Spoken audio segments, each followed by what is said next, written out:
ইতিমধ্যে পালিয়ে ভারতে গেছেন। যখন ক্ষমতায় ছিল তখন বলেছিল যে 5 লক্ষ লোক নাকি বিএনপি ক্ষমতায় গেলে মেরে ফেলবে। আমরা একটা লোকও মারি নাই এবং মারার জন্য কোনো উদ্যত হই নাই এবং আমরা যথাযথ সংযত আচরণ করেছি। কিন্তু আজকের 5ই আগস্টের পরে যে বিপ্লব সরকার এখানে প্রতিষ্ঠিত হয়েছে, এই 5 লক্ষ লোক হত্যা না করে যদি এই 5 লক্ষ লোক যদি গ্রেপ্তার করত, বাংলাদেশে আজকে এই ষড়যন্ত্র মহা সংকটে, গভীর সংকটে বাংলাদেশকে পড়তে হতো না। আজকে সেই ভারতে গিয়ে এই 5 লক্ষ এবং বাংলাদেশের তখনকার ফ্যাসিস্ট শেখ হাসিনার ঘৃণিত আওয়ামী লীগ, তারা সেই ভারতে আশ্রয় নিয়ে বাংলাদেশের বিরুদ্ধে গভীর ষড়যন্ত্র এবং বাংলাদেশ একটি সংকটে ফেলানোর জন্য চেষ্টা করছে। প্রিয় বন্ধুরা, আমরা যারা দীর্ঘ 15 বছর এই রাজপথে আন্দোলন করেছি, এই আন্দোলন থেকে কোথাও যেন বাংলাদেশ 5ই আগস্ট বিনির্মাণের যে স্বপ্ন দেখেছি, সেই স্বপ্ন থেকে আমরা 1 ইঞ্চিও আমরা বাইরে যাব না। বর্তমান অন্তর্বর্তীকালীন সরকার ক্ষমতায় আছে, এই কচ্ছপ গতি সলদ গতিতে চললে হবে না। আপনারা একটি একটি করে সংস্কার করে যদি দীর্ঘ সময় ক্ষমন করেন, বাংলাদেশের মানুষও কিন্তু আন্দোলন করতে বাধ্য হবে। আমি বলতে চাই, ইতিমধ্যেই কিছু রাজনৈতিক এবং সেই ফ্যাসিস্ট শেখ হাসিনার সহযোগী হালুয়া রুটির ভাগ বাটোয়ারা করে যারা খেয়েছে, তারা বলার চেষ্টা করছে এই ইউনূস সরকার যেন আরো 2 বছর 3 বছর থাকে।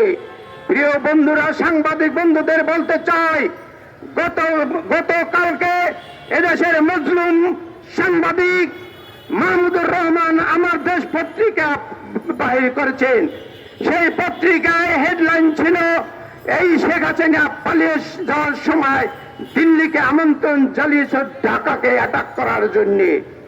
প্রিয় বন্ধুরা, আপনাদের স্মরণ রাখতে হবে, বাংলাদেশ কিন্তু আর এই শেখ হাসিনার রাজত্ব নাই, ওই এক ব্যক্তির পূজা করার রাজত্ব নাই।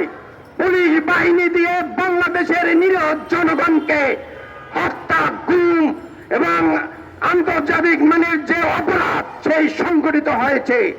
আমাদের যদি বাংলাদেশকে রক্ষা করতে হয়, ওই আন্তর্জাতিক যে আদালত গতকালকে ইন্টারপোলের মাধ্যমে ওই শেখ হাসিনাকে গ্রেফতারের জন্য আন্তর্জাতিক ভাবে ইন্টারপোলের মাধ্যমে সেই গ্রেফতারি পরোয়ানা জারি করেছে। ফেসবুকে সামাজিক যোগাযোগে দেখতে পাচ্ছি তিনি নাকি আত্মহত্যার জন্য উদ্যত হচ্ছেন।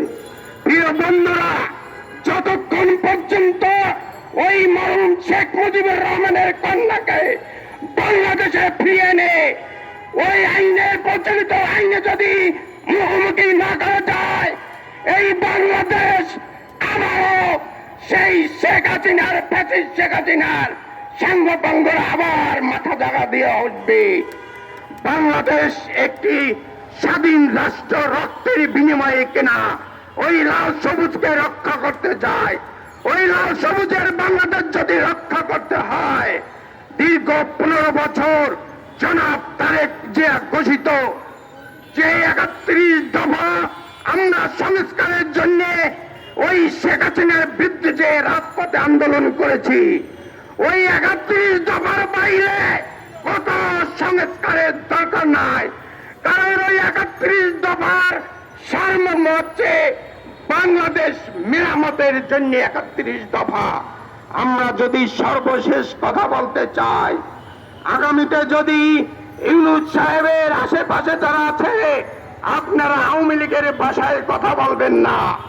কে নির্বাচনে আসবে আর কে নির্বাচিত হবে, এইটা বাংলার জনগণ নির্ধারণ করবে। ওই আসিফ নজরুলকে আমি একটি কথা বলতে চাই, রাজনীতি আলাদা ভুল করতেই পারে, কিন্তু ভুল করার জন্য রাজনীতি করে না। কিন্তু দীর্ঘ 15 বছর 3 বারের নির্বাচিত প্রধানমন্ত্রী বেগম খালেদা জিয়াকে যে জামিন দেওয়া হয় নাই, সেই কোর্ট থেকে কিসের ভিত্তিতে ওই সাবের হোসেন চৌধুরীরা জামিন পায়, এটা আপনাকে জবাব দিতে হবে।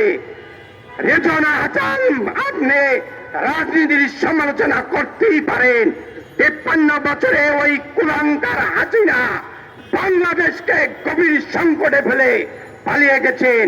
কিন্তু আজকে যারা এই দুদুভাইয়ের মতো লোকেরা জীবনের হুমকি নিয়ে, মিথ্যা মামলা নিয়ে এখন এই বাংলাদেশ গড়ার স্বপ্ন দেখছে, আগামীতে এই স্বপ্ন দেখতে চাই, ওই তারেক জিয়ার ঘোষিত 31 দফা যদি বাস্তবায়ন হয় এবং বাংলাদেশ যদি একটি নির্বাচন কমিশনের অধীনে 50 ভোট সে দেবে যদি দিতে পারে, এই বাংলাদেশ জাতীয়তাবাদী দল তারেক জিয়ার নেতৃত্বে শহীদ প্রেসিডেন্ট জিয়াউর রহমানের আদর্শ নিয়ে এই বাংলাদেশ আবার সেই জিয়ার আদর্শের বাংলাদেশ হবে।